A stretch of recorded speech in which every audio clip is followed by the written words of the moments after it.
saw on the internet. I seen it on YouTube. Some high school kid tried it. He actually caught the ball. So I was like, that's a good idea. And I knew they were spiking it. So, I tried to go for it. Came pretty close. Yeah.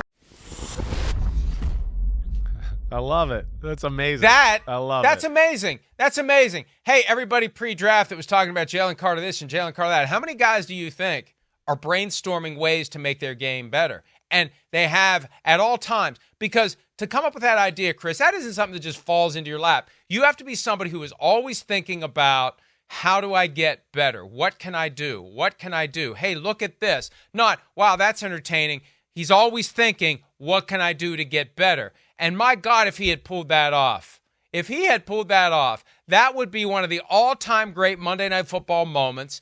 It would be one of the all-time great highlights. And now that cat's out of the bag, you got to wonder, are other guys going to try to do it? And, how long until offensive lines on that spike play are thinking about that? But, the problem is it can mess up the whole timing of the spike play if you're worried about somebody trying to get through. Yeah, it can, certainly. You better be careful. It could lead to, defensive offsides, right? Because you're trying to jump the snap and do that. I do worry about, I don't want them to dive into some center's knees, right, and hurt them that way. Those are the things I do worry about. But he is a phenomenal. Yeah, right. Hey, and again, maybe if that became a thing, then teams will have to readjust at how they, spike the football. But he's an Chris, incredible. You know what though? Yeah. Hey, right. hang on. If you think about this, because we never see it happen. One of the things that impresses me about that whole let's go up to the line of scrimmage, let's go spike the ball. One false move and you got a 10-second runoff. One false move and it's done. Yeah. In a lot of these situations. Right. So now if you're worried about Jalen Carter sneaking through, maybe you get a flinch from somebody who's trying to make sure Jalen Carter doesn't sneak through, and boom, there it goes, 10-second runoff. Yeah, no, I hear you. It could be that.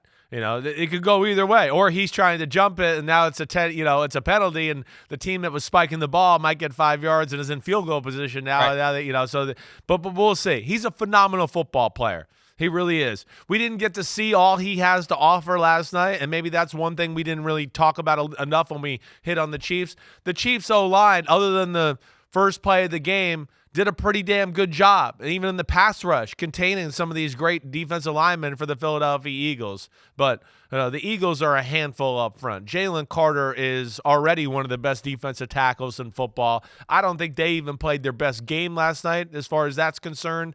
But yeah, that's what they got so many guys that just seem to love the sport, want to be better, want to be the guy that makes the play in the big moment to help the team win.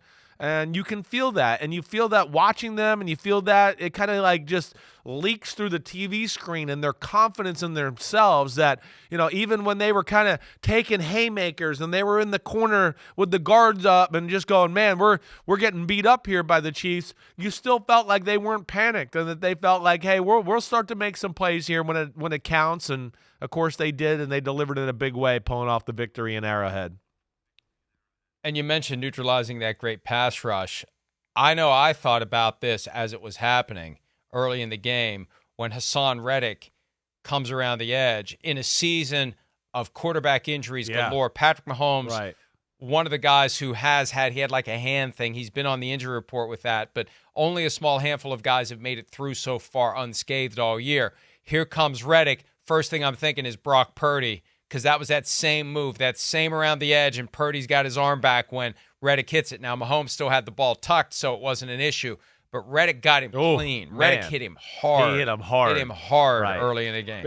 Clean and did. hard. It was clean and hard. And, to that point, and as great as that Eagles D-line is and all that, right, talking about the silver lining, and, maybe the Eagles will have to do some different things to put some pressure on Mahomes if they get the chance to play him again in the Super Bowl, because I do feel like the Chiefs are a little bit of the Eagles' kryptonite as far as that's concerned. The fact that,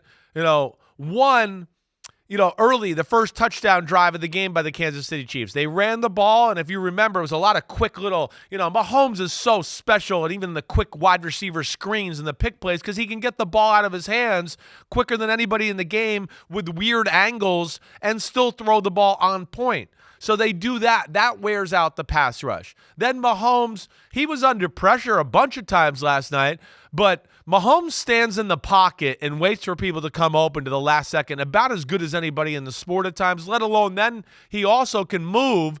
And I feel like that wears down the Chiefs' pass rush a little bit, too. I mean, the Eagles' pass rush a little bit because you're chasing him and he's moving and dodging and weaving and breaking the pocket and all of that. So he poses some problems to that great Eagles defensive front, not only because of the scheme they have, but for what he does physically. And, of course, his ankle wasn't hurt in this one like the Super Bowl a few times. You felt like there was a few times in the game where the Eagles were like, damn, he's annoying.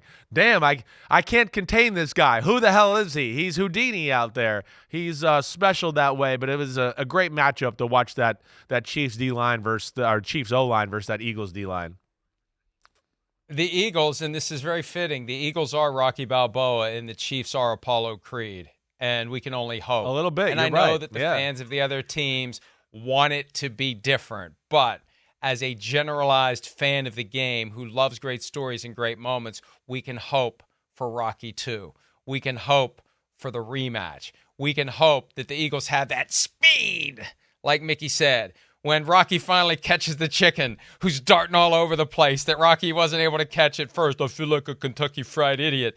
Maybe, just maybe, Grease lightning, there'll be a kid. rematch.